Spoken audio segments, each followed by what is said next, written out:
Crank up the volume and get ready for real-world bird hunting by listening to the Wingmen podcast by Eastman's. Now your host, Todd Helms.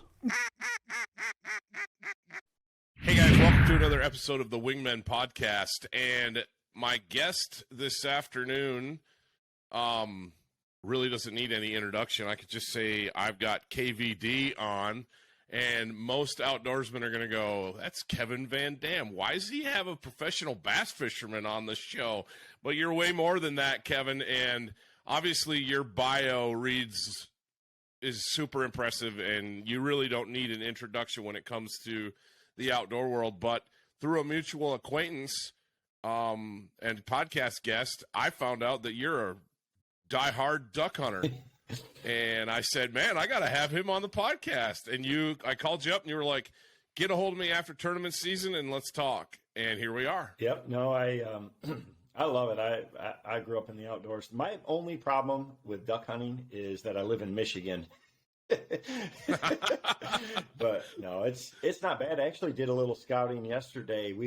I've got a lease real close to me. It's a big farm, and we've just been super dry, so I'm kind of concerned about water. But some of the creeks and things like that are backed up. We've got some beavers, and there's a bunch of ducks in the woods. We kind of have our own little flooded timber situation going on right now, so we might be okay. Good for you. Yeah, I know all about that. I grew up in the UP, so the whole flooded timber, Michigan style flooded timber with like a beaver pond is, man, you shoot a lot of ducks on those scenarios. But I hear you, when it seemed like the goose hunting was always really, really good, but the ducks were really hit or miss growing up. Yeah, I'm on the west side of Michigan, southwest Michigan, Kalamazoo, and we're just not in the flyway. Over by Lake St. Clair and Lake Erie, it's pretty good. It's real good over there. And then, I've been fortunate to travel to a few places that are unbelievable, and that's what gives me the fever to try to make it better around here. So we do a lot with a lot of our stuff to try to improve the habitat for wildlife, period. And never ducks were really on my radar until 5 or 6 years ago. I really got into it heavy. How'd that happen? How did the switch get flipped? Well, for me, I have a good friend of mine in Kansas. Southeast Kansas is probably one of the best kept secrets in the duck hunting world down there in St. Paul. Doug Henslick is his name, and he has some property there. He's a big bass fisherman. He's from Kansas City, and we met through a mutual friend, and he invited me down to his place there, and it is true flooded timber hunting there. I mean, this place, a guy named Roy Carter, which if you're in the duck hunting world, you know who Roy Carter and Carter's Big Island. So Roy's a great guy. So I hunted with Doug and Roy down there, and it was unbelievable for a Michigan duck hunter to go down there and shoot ducks in the timber where you're basically, picking your shots, shooting only green heads off your gun barrel, really tight in the timber. It was just world class. And so I went the first time, got spoiled, and then went on to my Kansas deer lease, and the duck hunting was so good. That's all I could think about. So we deer hunted a couple of days, and we came back. And so I've made quite a few trips down there to Huckleberry Farms there to Doug's place. He's filmed a lot of shows there with Ducks Unlimited and things like that at there too. So he's just, for a guy that is really passionate about the outdoors, loves to bass fish, loves to deer hunt, loves turkey hunt and all that. But those greenheads just make him go banana. I mean, he just, and that's what I've learned is when you're around certain people that just ducks are their thing, there's just nothing else like it. And when you go to a really good place like that, that's what it's like. And I've been to Stuttgart. I've done a lot of fishing down there, and I've seen a lot of the place, a lot of those really good duck places down there. And of course, I've been out with Jake Latundras out there on the North Platte River. I mule deer hunted with him, and I didn't really realize what they had there. And he showed me that stretch that they have there with Prairie Rock Outfitters. And I didn't duck hunt. I went mule deer hunting, but it was right before the season. They'd been getting a lot of prep done, put some new blinds in, and we looked at a lot of the different holes. And that's a really special deal there too, just because all those little warm water sloughs that never freeze up. It's unbelievable. Of course, he's a great photographer, videographer. I've seen a lot of videos and stuff, but that's a bucket list kind of hunt too. So those are the things that got me into it. And, we got an opportunity for this place up here where I live. And man, the first year was just epic deal. When you have 3,000 to 5,000 mallards in the air in Michigan, it's really dang something. And when we saw that, we were like, yeah, we've got to try to get this. So myself, my brother-in-law, and another really good friend, we kind of sewed up this farm that's really nobody ever thought about it for duck hunting, but it's got a lot of ditches and water going through it. And, it's all ag fields. So it's kind of, you're hunting ditches and that, and then now we've got this little woods flooded thing going on there. So as dry as it is, we're probably going to be there. But once they pick the corn, we've got a plan now to actually flood some of the potholes in the fields. We got permission to do that. And so we've been kind of preparing to get all that ready. So yeah, our season opens in early October, and we have a lot of wood ducks, a good many mallards, and right now there's a bunch of black ducks there, which are, it's pretty cool. A lot of people, it's really common for us. It's like people talk about other, species that they like. I really want to shoot redheads, and Fred Zink has become a good friend of mine with, Avionics and Zink game calls. Everybody, if you're in the waterfowl world, you definitely know who Fred is. So I'm going to go hunt with him and Chris Paradise, which Chris is the COO of Mossy Oak. Mossy Oak's a great partner of mine. They're just, that whole family is, they're all about the outdoors. They're all about conservation. They're all about, being a gamekeeper. And so I get to go, and I'm going to go and hunt with those guys in Ohio this year. They come and turkey hunt with me every year. And so we kind of, I like to see how other people set their place up, and how you not just set your land up, but how you set the decoys up, how you call to them. To watch somebody that's an expert like that is pretty dang special. I'm not a good caller, and I'm not I don't know it all, but I do know that, if you've got good concealment and you're in the right spot where the ducks want to be, it makes it pretty easy. And that's the most important thing. Oh, you couldn't be more correct there. I know guys that can't call, don't have great tactics, but they've got good spots and they've got good hides, and they consistently kill birds, whether it's ducks or geese or it doesn't matter. But man, black ducks, I have not even seen a black duck since I moved to Wyoming like 15 years ago.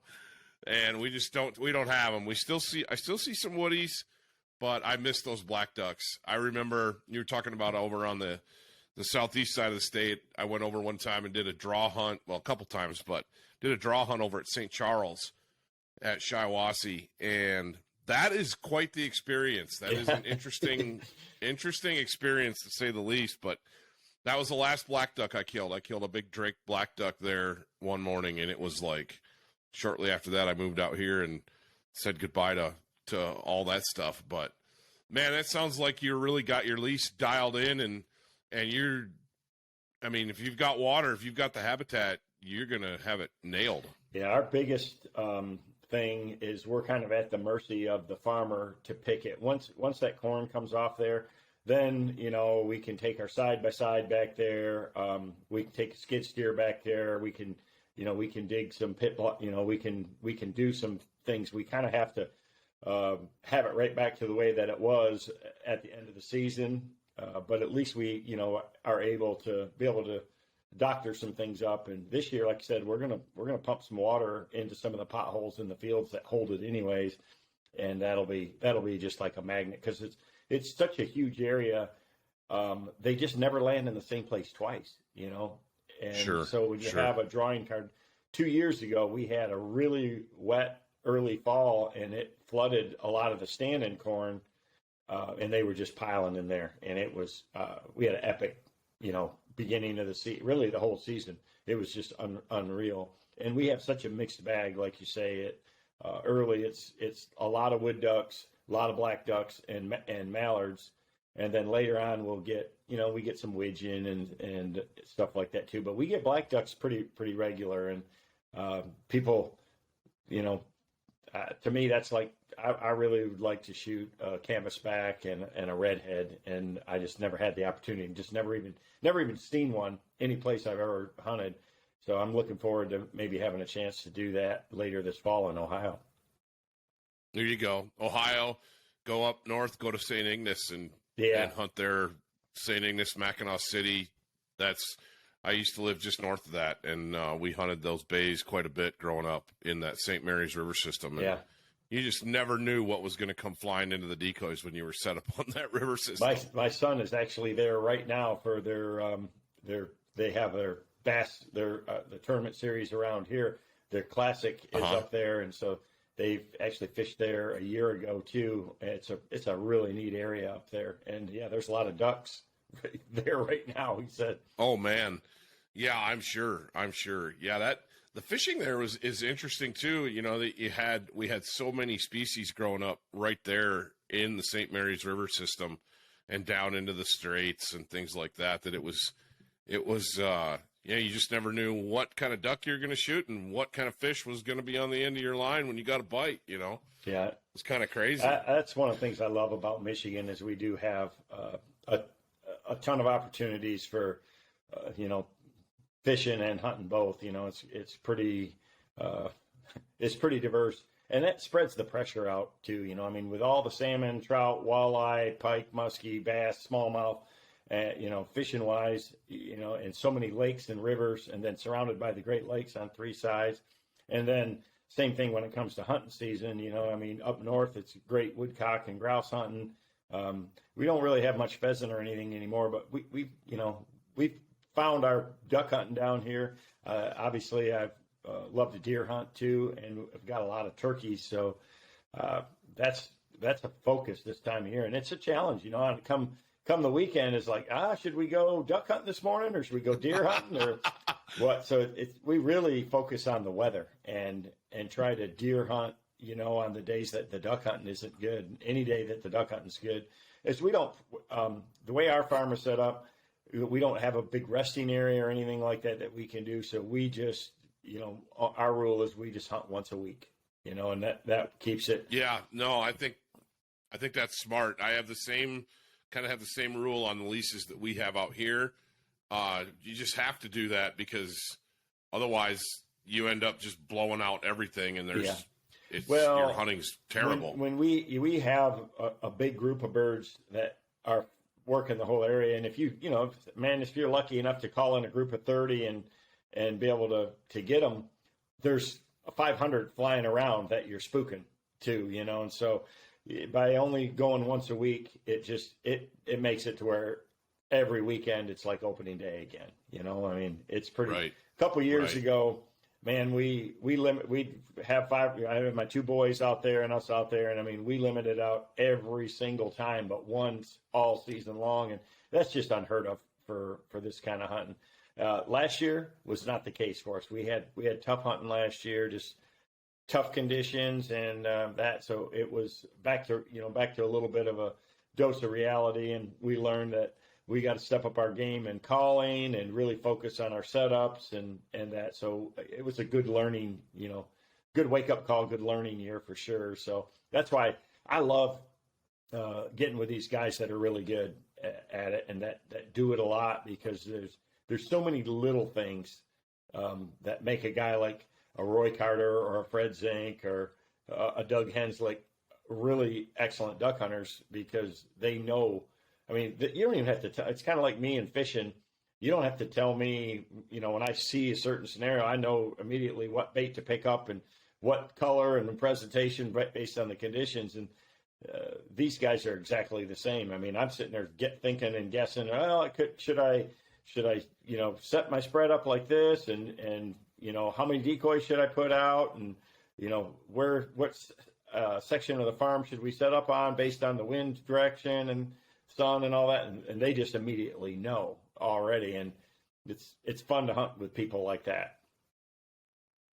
Oh, there's no doubt. You're 100% correct. I have a handful of friends out here, and growing up over the years, it's the same deal. They have the program dialed, and you go hunt with them or you go fish with them or whatever it might be, and it's like, okay, that makes sense, And if you're paying attention, and you can learn, It's when you let your ego get in the way that it's like, did you learn anything from this experience? Because you should have, because you just got taken to school, But so fishing season pretty much squared away for you now. Yeah, I'm. Our Major League Fish and Bass Pro Tour season is over. I have a cup event the third week of October. It's right there in the middle of the heart of everything good happening up here. And I still have a lot of promotional stuff. I was up north in northern Michigan filming yesterday. So I do a lot of that in the off season. Now, especially after COVID, the world has changed. Marketing has changed a lot. And a big part of my job is definitely social media. I do a lot of filming for shows and YouTube videos and things like that. Content creation, not just for me, but for my sponsors and stuff too. So it's right. It keeps me busy, but it's what I love to do. I mean, the beauty of my job is that I get to go and fish some of the greatest places and really some of the worst too. They're not all great, but I would never get to go and see a lot of these places and meet so many interesting people and get the contacts. And I do get a ton of invites to go and hunt. A lot of people, know, oh, you would like to hunt? Well, come down to Louisiana and deer hunt with us, or come down here and duck hunt. And I get the opportunity to go to a lot of them, but I really try to focus on my stuff here and hunting with my boys too. I've got twin boys that, they love it. They probably love hunting it more than they like fishing, or they like them both a lot, but we're an outdoors family. My brother my older brother has a big sporting goods store called D&R Sports Center here in Kalamazoo, and it's I know exactly where it is. I've been there a bunch. Yeah, they just did a huge remodel job on the store and cool. Added a whole new gun department, and it's cool. Really I actually was there earlier today. I mean, you go in there and you can't help yourself but find something. It costs me $200 every time I walk in the door. It's like going to Bass Pro Shops, same way. I've got to go later today and pick up my side-by-side. I had some extra lights and work lights and things like that added to it. I never had a side-by-side until I got one last year for the first time. And man, what a unbelievable tool it is. And a big reason is because of our duck lease. I have lugged giant bags of decoys for the last time. Yeah. I hear you. If I can get a four-wheeler or a side-by-side into a place, that's what I'm doing. And it doesn't always work out that way. We're the same way. It seems can like get pretty muddy here at times where you just can't. You definitely can't drive a truck though, and with that, so we've been pretty ingenious. We've built a couple of small lightweight trailers for hauling our gear and A-frame blinds. So I got a couple of those Avionics A-frame blinds. That's a game changer. Gosh. Those things are slick. They're so mobile. It's so quick to set up, and that. And I'm not trying to blow too much smoke up Freddie's, but they're sharp. I mean, it's amazing to me. I mean, I live in the fishing world and tackle, and I do a lot of work with companies to design, baits and reels and boats and those products that make everybody's experience or the idea is that have a better day and catch more fish. Well, it's the same thing, and so it's a lot of that is really new to me. Layout blinds, the same thing. You learn when to use an A-frame blind or a layout blind based on the conditions, or just tuck into a ditch. If you can get away with it. Or my favorite by far is hunting in the woods. There's nothing like that. My first ultimate experience was with Doug down there in southeast Kansas, hunting that flooded timber, and God, there's just nothing better than that for sure.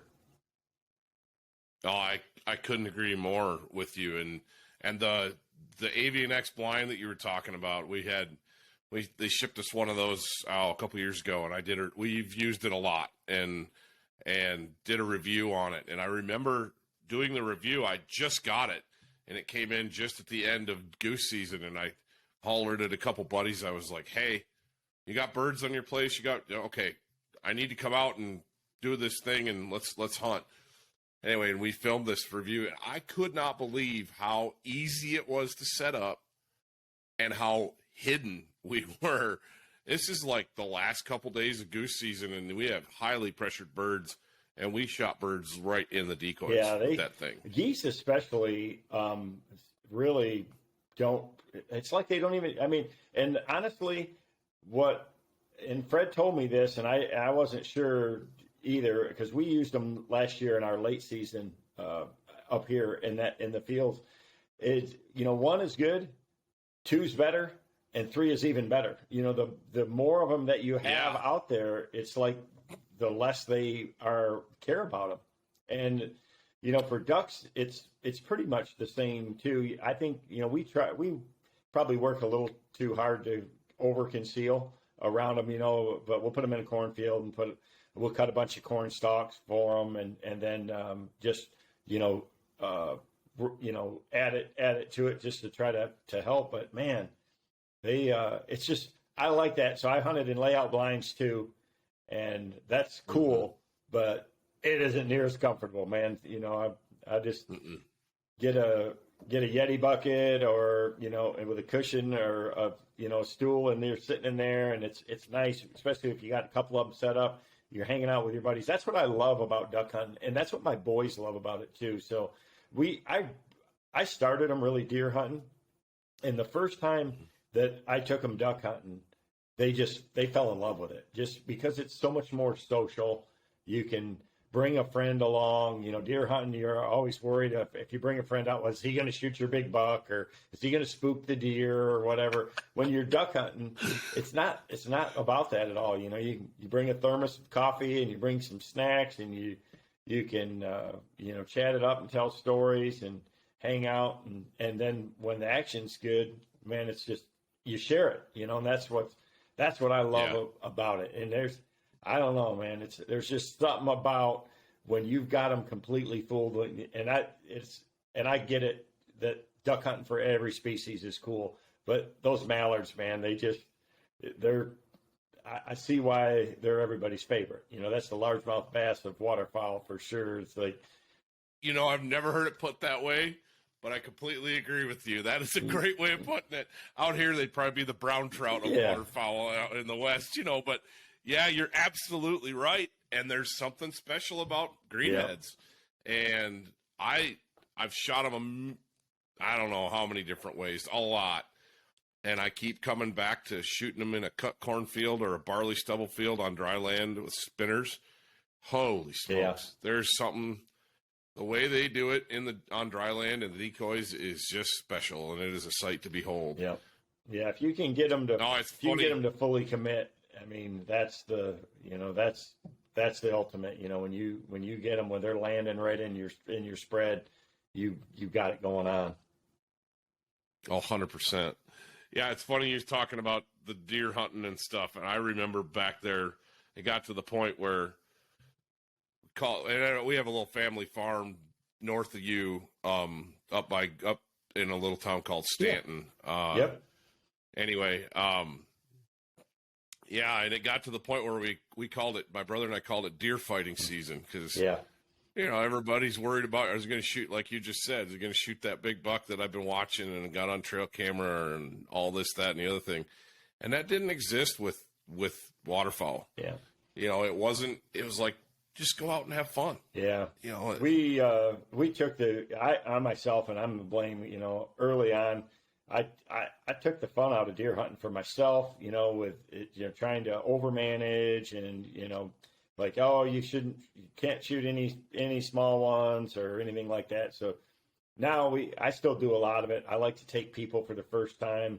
I've taken a ton of people on my property to shoot their first deer, take them, we've got a pretty good setup now with the state for doe permits. And, this year we're unlimited even, which is exactly right. Wow. Once you've hunted a place that's managed really well, our state was so out of whack before, but it's pretty special to take somebody for their first time. And it's the same thing with duck hunting. If you take somebody that's never really duck hunted or doesn't know anything about it, and you go out and show them how it's done, and, putting out the decoys and getting everything set up and watching the sunrise and then having the birds working and have them come in. And they're not easy, for people that have never shot a shotgun before, beginners.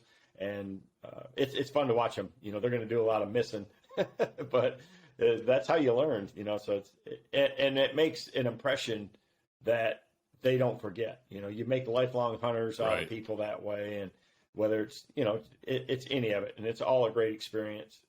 There's no, to me, I don't like deer hunting better than duck hunting or squirrel hunting or anything. I love it all. I like to coyote hunt.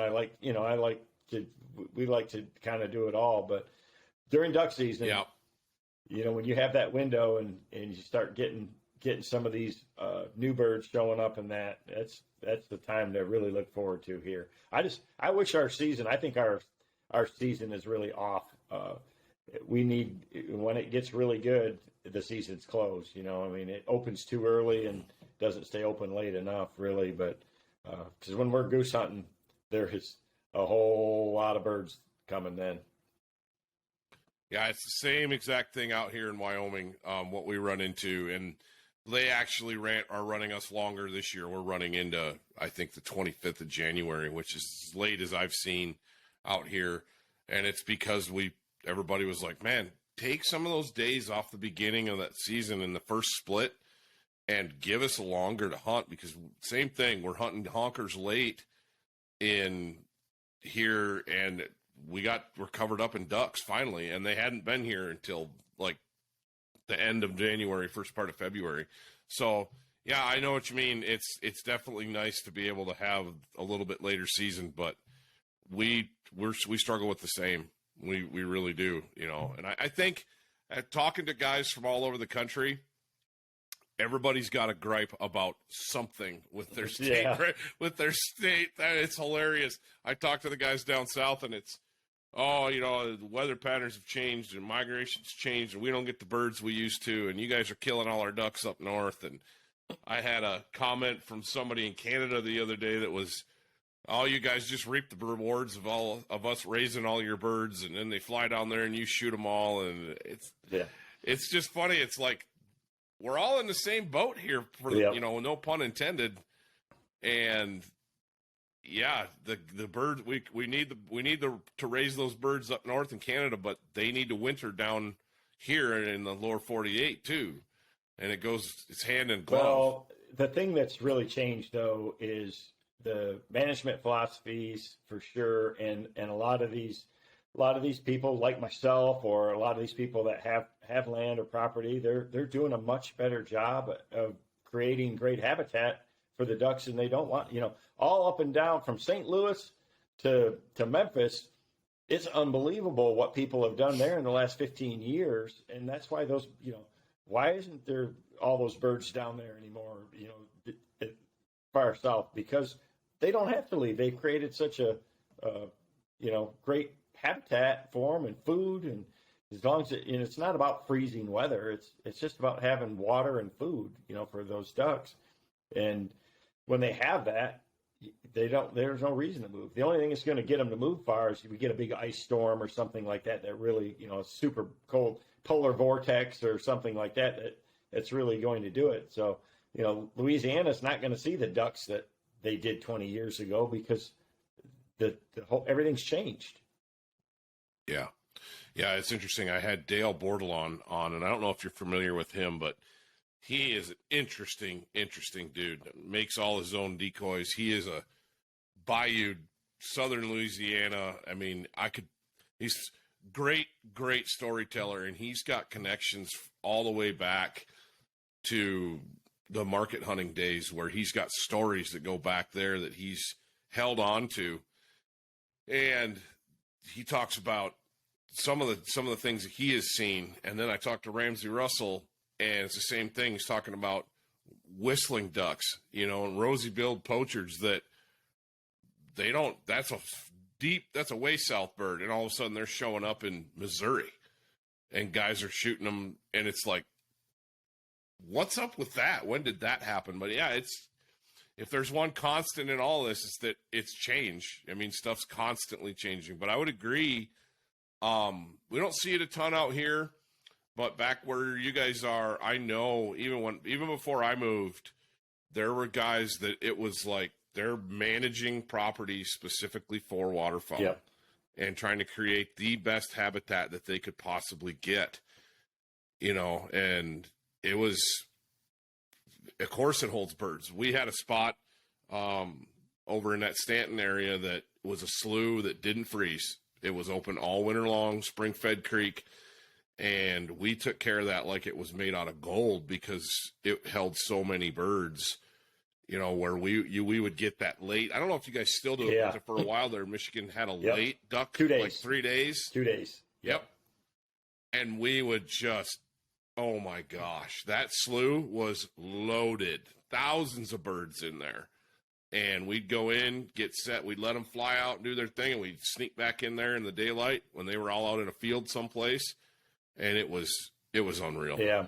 It was unreal. That was the kind of shooting that would spoil a guy real fast. Yeah, I've got a similar setup on my deer hunting property. That I've got a spring-fed natural pond there that it don't freeze if it's 20 below. And if we get real cold weather for that late season, it's pretty dang special. I don't have thousands of birds in there, but there'll be a couple hundred, and that makes for when a couple hundred birds come back, and they're coming back in groups of 10 to 30, it makes for a really good. You get one awesome day for sure. Yeah. And I looked forward to when they did that. My buddies and I looked forward to that more than like just about Christmas. anything else, because we knew, oh yeah, we knew it was going to be epic, and we were just going to have the best hunt of the year on greenheads, and yeah, it was so cool. But no, I have a story to tell that I've debated on whether or not I'd even bring it up, but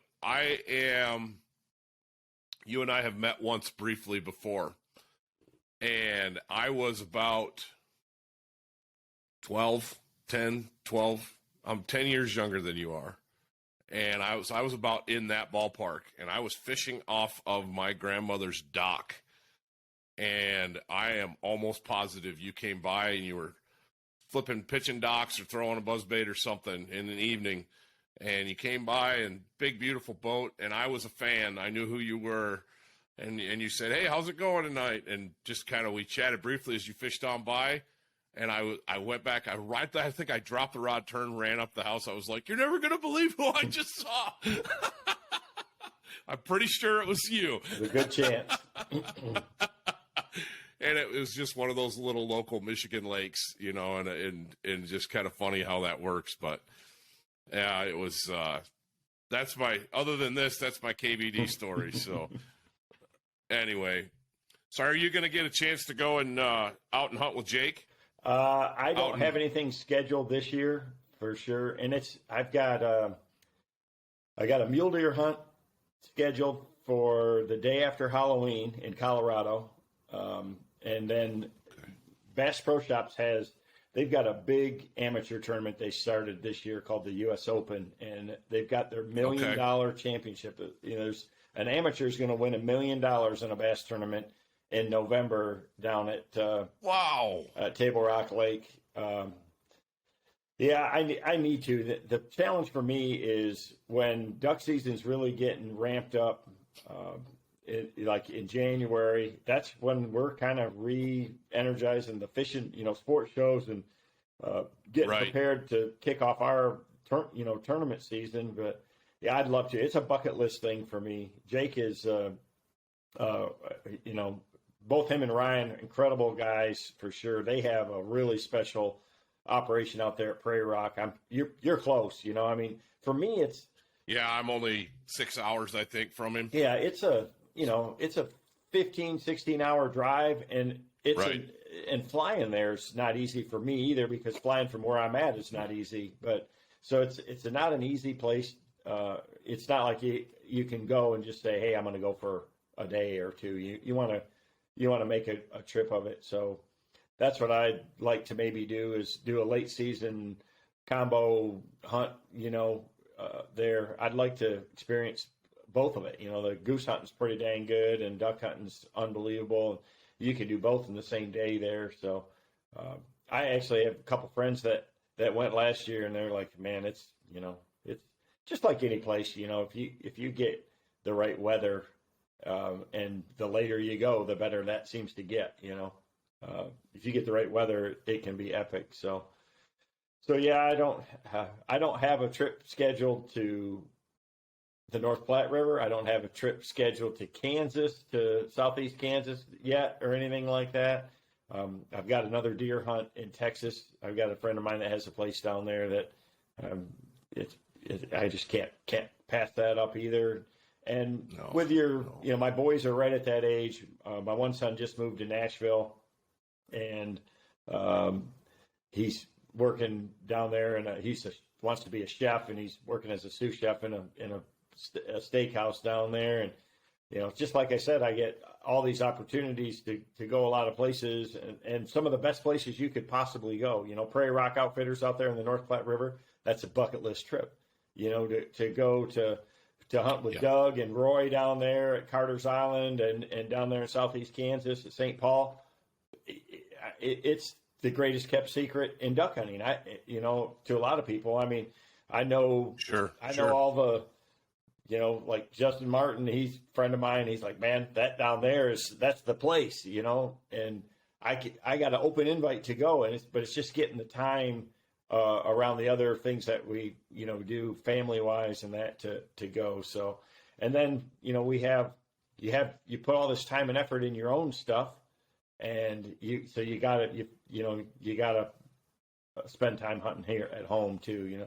There's nothing better than reaping the rewards of the work, that you do yourself. I mean, I may not kill the biggest deer here, but I love doing everything that it takes, the rest of the year.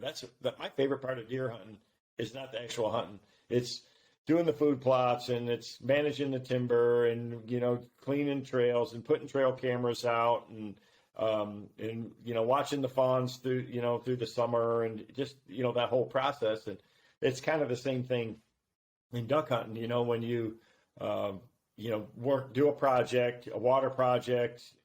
We've done a couple of them, trying to, change, the way the water moves through some of these creeks and ditches to expand it, or you plant a food plot for ducks and then flood it, plant some millet or milo or something like that, and see the benefit that it does. And not just, you're doing it because you're hoping to have a good hunting season, but you're benefiting all this other wildlife too, at the same time. That's what I love about it. So it's great to go and hunt, some of the cool places where other people have gotten to do the work, but I still like doing the work myself too. Yeah. No, I hear you. Well, I don't have the opportunity to do much of that here. We've got some leases, like I said, that we get to take care of and work on. But you sound like my brother. My brother, I moved to Wyoming, and he moved to Iowa. We fled Michigan, like I think a lot of people did in about that time period. And but he's the same way. If you ask him what his favorite part of deer hunting is, he goes, it's all the prep work. It's the food plots, and it's the timber management, and it's the running trail cameras, and he likes that way more than the actual hunting. I mean, and like you said, he still likes to hunt, but there's something to be said for when you're getting your hands dirty and making it happen, to, like you said, to stay there and reap those rewards. That's cool. One of my favorite Christmas presents that I look forward to every year is Toxie Hayes from Mossy Oak. When I first signed up with him, he sent me a handwritten letter and a dozen of their Mossy Oak, there's those super fast growing white oaks from their nursery. Oh yeah, at Christmas. Yeah. And he said, man, I'm just so appreciative to, It's great to get to know you, and so appreciative that you're part of our family. And he sent me those trees, and I didn't think that much of it, but when I planted each one of them with my boys on our property, it meant something at the time. And every year he does the same thing, and I've gotten a lot more. And so, that is cool. It's just something that's a long-term investment, right? So my boys will be the ones that reap the rewards of that kind of work, that we do. But it's just, that's the kind of thinking that you have to have. I've been fortunate to be, have a great career in bass fishing, but, I'm also very aware and very cognizant of trying to make sure that I'm a voice and a spokesperson for hunters and fishermen's rights for the future, and truly the best fishing that we've ever had is now. I mean, and that's, no small statement to make. And hunting wise, it's not the case. There's a lot of great hunting, but the biggest problem with hunting is access. It takes, you have to have a lease, or you've got to own property. And so the future of hunting has a lot of challenges based, on it. So that's why I take it very seriously to introduce new people to it, to hunting and to shooting and really everything in the outdoors. And I put a lot of emphasis on, doing simple projects and things that are, try to make things affordable for people as well. You shouldn't have to just, have to spend a lot of money to have a chance to go hunt, a deer, or to be able to shoot a duck, or to catch a bass. And, for the future, that is really important. And I know, again, like Toxie has that same mentality. Johnny Morris is a great friend of mine, and, unbelievable conservationist. Most people have no idea what he has done for all hunters and fishermen. How much money he's donated, how many projects, what he does behind the scenes in Washington, to fight for our rights and for all of our rights to use public land, period. Whether you just want to hike and bird watch or hunt or fish or do whatever. So, and I think once you've been around and experienced some things, and you get a little older like I am, that's when you learn to appreciate these things a little more. And when that becomes a priority, it's not about going out and making sure you're the first to kill your limit. It's about the overall experience and making sure that your friends and your family that are with you are really enjoying themselves and having a good time, and understand, how special it is to be able to even get to do this. Man, yeah, it's interesting you say that, because I think that a lot of folks that look at people in the industry and they don't see that side. They don't see the Johnny Morris is doing advocacy work, where it's like, well, yeah, great, he's the owner of Bass Pro, what is good for him. And it's like, no. That there's a lot of responsibility that comes with that. And it's to hear you say that makes me feel good. That's awesome. The story that you had about the gift, the Christmas present with Toxie, that's just cool. Yeah. To send you trees, to have that land ethic is so important. We face a lot of what we do out here is public land based. There's a lot of public land in the West, and a lot of it has birds on it. A lot of it gets utilized by birds. And so a lot of what we do is based on public land, and having that ability to take somebody out, to have access both to public land and to private is huge, because how are we going to perpetuate that into the future if we're not taking other people out, if we're not working on recruitment? It's just such a big piece, big pie. There's the conservation side of it. There's the land ethics side of it. There's the giving back side of it. There's the recruitment side of it. Yeah. Yeah, it's interesting that you compared the hunting and the fishing, because this last year, I noticed some major stresses on our fisheries out here because it's, especially, you know, there's no doubt that the pandemic, it made people realize how much they took for granted, and that life's busy, and you need to get out and enjoy it. And more people have been fishing, and there's a big boost in, you know, licensed sales tell the story. Both hunting and fishing had a big boost. It's put a lot more pressure on a lot of waters everywhere, and obviously on public lands. But the reality of it is for sure the North American conservation model it's the greatest in the world. There's no doubt about that. But preach it. We have to you know, we have to somewhat police ourselves a little bit and some of those things. But you know, kids don't even have the opportunity, you know, if they're just stuck in their cell phone or playing video games, and that's a fear of mine. I mean, so many people just live in big cities, and there is, you know, access is going to be the biggest problem in the future for all of us. And, you know, last year when that pandemic hit, it's very interesting. I don't want to get into the whole long story, but again, I've known Johnny Morris for, you know, 30 some years now. And we were talking, trying to plan a fishing trip. And I told him that they were about to that they were shutting down fishing in Illinois, and there was a few states that were about to shut down. And he's like, "Are you really?" And I'm like, "Yeah, this is real.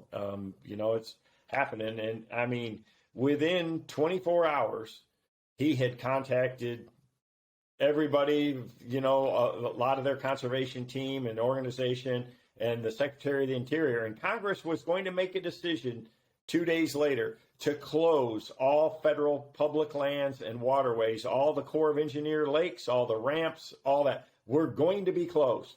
And he brought, you know, his team, you know, brought it up to everybody and say, "Hey, listen, more than ever, people need to get outdoors right now. People need that, you know, you can't lock them in their house and, you know, not allow people to it was real. It was about to happen." And I didn't realize it was that close.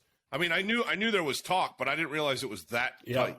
But that's the kind of weight he carries and the connections that he has, you know, all over, and still do. I mean, their conservation team has always got a whole group of projects on their list, and it's not just things that are close to home. I mean, it's all over. Right. It's, you know, it's not just the U.S., it's Canada. It's, you know, I mean, they got, you know, the Everglades is an issue, but out west, like you said, public land access, that's a big battle.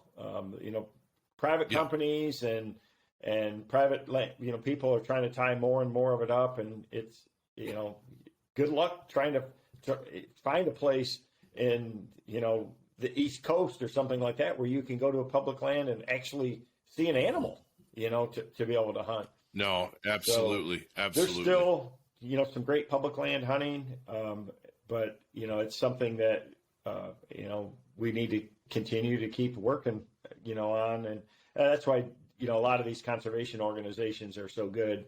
You know, Ducks Unlimited, you know, every year how much, you know, that land they keep from being developed, you know, that are so important to. It's millions of acres now. You know, it's unreal.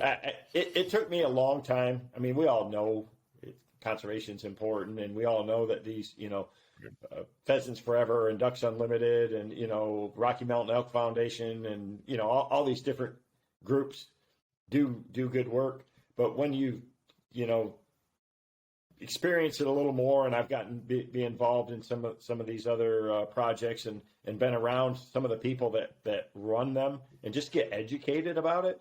It's, you know, it's real. And I appreciate that so many people have the passion selflessly, not for their own, you know, for their own interest or for their own, but knowing that it's going to benefit the next generation. It's almost always these people that have, you know, that are getting pretty long in the tooth that are really doing a lot of things, and then and people that are in position that are so generous with their with their time and then also their resources to help a lot of these organizations get their message out and to work on a lot of these projects.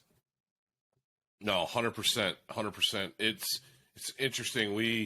You talk about being a little long in the tooth, and I think that's, if you look at how people's lives kind of ebb and flow, I've seen it 100 times, what you're just talking about. Guys get to a certain age, and that word conservation kind of takes on a whole new meaning for them.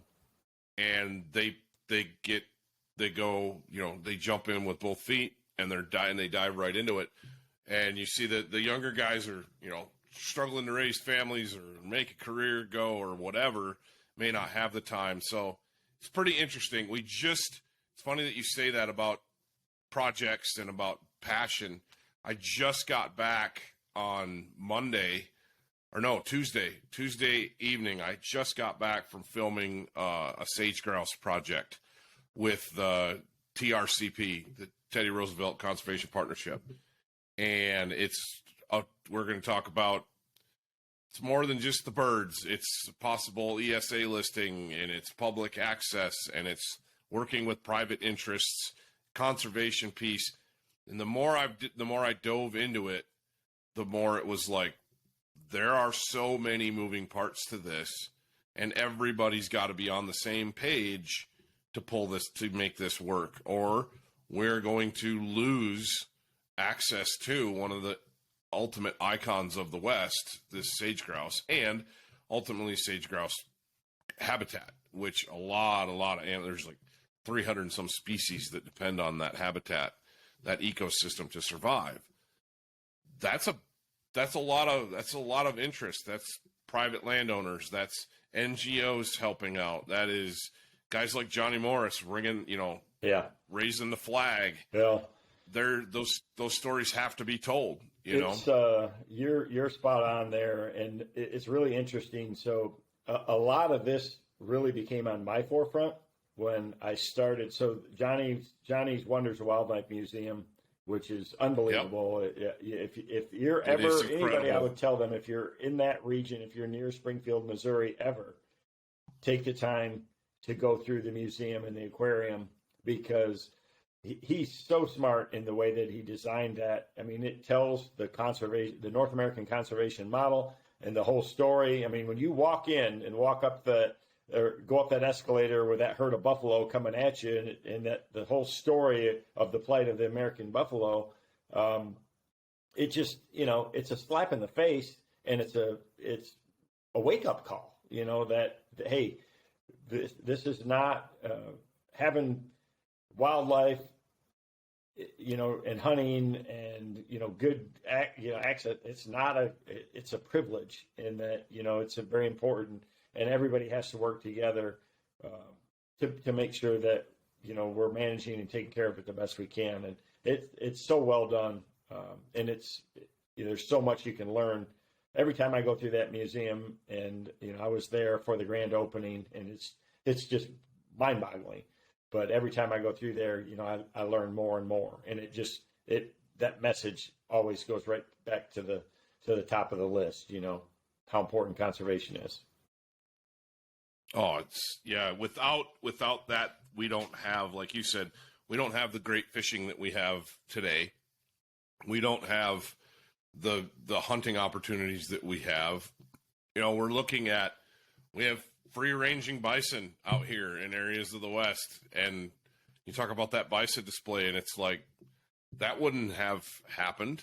I picked up an old bison horn off the ground on our sage grouse hunt. The thing's probably 150 years old, and it's just laying out there in the sagebrush, and it's like, that's a pretty stark reminder of a past that, where we've, for all intents and purposes, lost a very, very dynamic animal from the landscape. Yeah, I think I think what he did, you talk about the closure, that proposed closure. I didn't know it was that close. I didn't know it was that tight. You'd heard about states talking about closing things. I hadn't heard about the federal government talking about closing things. But to have somebody like that go, hold up, pump the brakes, and use his influence and use his connections. Yeah, just to get them to think about it. They were about so, to make a knee-jerk reaction. That's so cool. And right. And it just, who knows? I mean, they shut down our governor last year, shut down our lakes. If you lived on a lake, had a boat sitting at your dock, you were not allowed to take it on the water. And so Johnny, myself, our conservation group here in Michigan, we all, I mean, he did a video with me, and I mean, we got that shut down in, and turned around. Did you work less with than a week? MUCC on that? So, did you work with MUCC on that? Yeah. Yeah, MUCC good is for you. I think they're the largest state, conservation organization out of all the 50 states. I think the MUCC is one of the largest, and it's just think members you're right. like I'm a life member, man. It's just like, right. You got to support groups like that, because honestly, I'm busy fishing, and I want to go out hunting. They're just a great watchdog to let their constituents and to let the public know what's going on, to be aware that, hey, man, this is about to happen, or they're about to look at these new deer regulations or waterfowl season or whatever it is, good, bad, or indifferent. You got to have, people like that. That's why it's important to support organizations like that. So. Well, I think you hit the nail on the head there. It's difficult to keep your finger on the pulse of everything that's going on. Even with a 24-hour news cycle and social media and all this, at some point you still got to live a life. Yeah. You still got to go to work. You still got to raise a family. You still got to do these things. And that's where, being a member of an organization like that, or a member of Ducks Unlimited, or a member of Delta Waterfowl, I mean, you name it, they're going to keep you up to date. They're going to keep you up to speed if you're paying attention. And they're going to give you opportunities to give back, but with more than just money. They're going to give you opportunities to get in the field and get your hands dirty with projects too.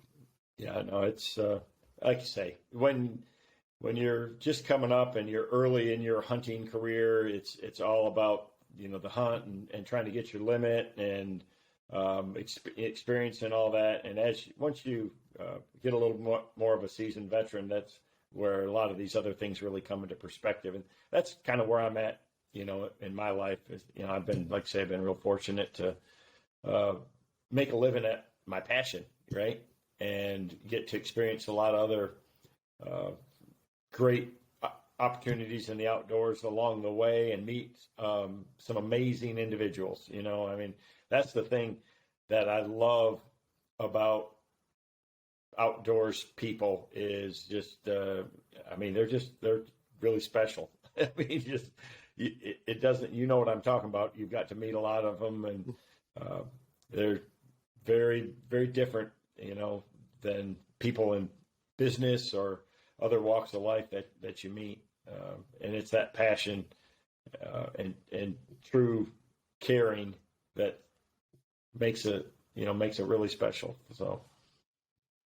Oh, you're right, Kevin. I think back on if some of the folks, including yourself, that have said yes to being on a podcast from Podunk, Wyoming, with somebody they don't have a clue who they are, to just say, I'll take an hour out of my day and sit down and talk about hunting ducks or hunting, doing this.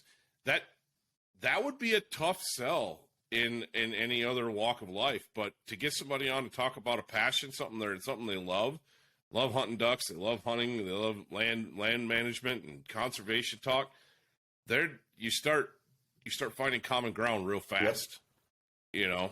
I just think it's cool. I really do. But we're sitting right about an hour, and I think I'd love to just keep talking, but I know you got stuff to do, and I've got to get back to the day job, if you will, edit these magazines up. But I really appreciate your time. I thank you for coming on, and this has been a really cool experience for me, and something that I was looking forward to all summer. So Yeah, look me. Hey, if you get back to, well, you're not coming back to Michigan because your brother's in Iowa, so you're probably going to go there. But if you get back this way, look me up. You never know, especially during the season. We always got an open stand or an open spot in the blind. I appreciate the offer, and the same goes for you out here. If you get out here sometime in that time of year, you got my number. Give me a holler. We've always got the same thing going on, so maybe we can meet up and hunt with Jake down there on the North Platte sometime. That might be fun too. That's something I definitely got to get to. So yeah, you need to do it. It's one of those things that we have some similar situational hunting here, and it's coming from Michigan, growing up there and doing everything, and then coming out here and experiencing that. It's like, yeah, that's special. I mean, there's nothing quite like it. Yeah. And he's got it dialed down there. He just has it absolutely dialed. They do an amazing job, and they do it right too. Where they're not over pressure on anything. Well, the key is I think they've got over 20 miles of the North Platte River tied up. And so that allows them to never hunt the same spot 2 days in a row or 2 weeks in a row for that matter. Right. And it's key because out here our habitat is so fragmented. You got those river corridors, and there's ag on both sides, but it's not very broad. It's not very broad. You're looking at just a mile or two on either side usually. Yeah. So to have a long stretch of river like that sewn up, that's how you get your birds. But well, cool. Well, thank you, sir. And if I get back that way, I'll holler at you. And it's I still have a bunch of family up there in Stanton, so not that far away from where you're at. Good deal. So I got somebody knocking at the door. So thank you. Sounds good, man. I'll let you go. Thank you, Kevin. Take care. Hey, gang. The sponsor for today's episode of the Wingmen podcast is Sitka. And if you haven't been over to sitkagear.com and checked out all the stuff that they've got on that website for waterfowl, man, you need to. I am a firm believer that if you are comfortable, you will be more effective in the field. If you're protected from the elements, if you're dry and you're not cold, you're not too hot, any of those things, you're going to be a more effective hunter. And Sitka has us covered in that regard, literally. I am a huge fan of their Gradient series, their Hudson series. That Gradient hoodie, man, it seems like I never took that thing off last year. When we got snow, I just switched to wearing the white one. And it was just an integral piece of my kit all year long. Another piece that I just absolutely love is the Fahrenheit series, the Fahrenheit vest in particular. You throw on the Fahrenheit vest over a base layer, maybe underneath a Gradient hoodie, and then throw a Hudson jacket over the top. Man, there's not much weather that you can't endure. And you're going to be more effective out there because you're comfortable. So thank you to Sitka for sponsoring this episode of the Wingmen podcast. And if you haven't been over to sitkagear.com, go check them out.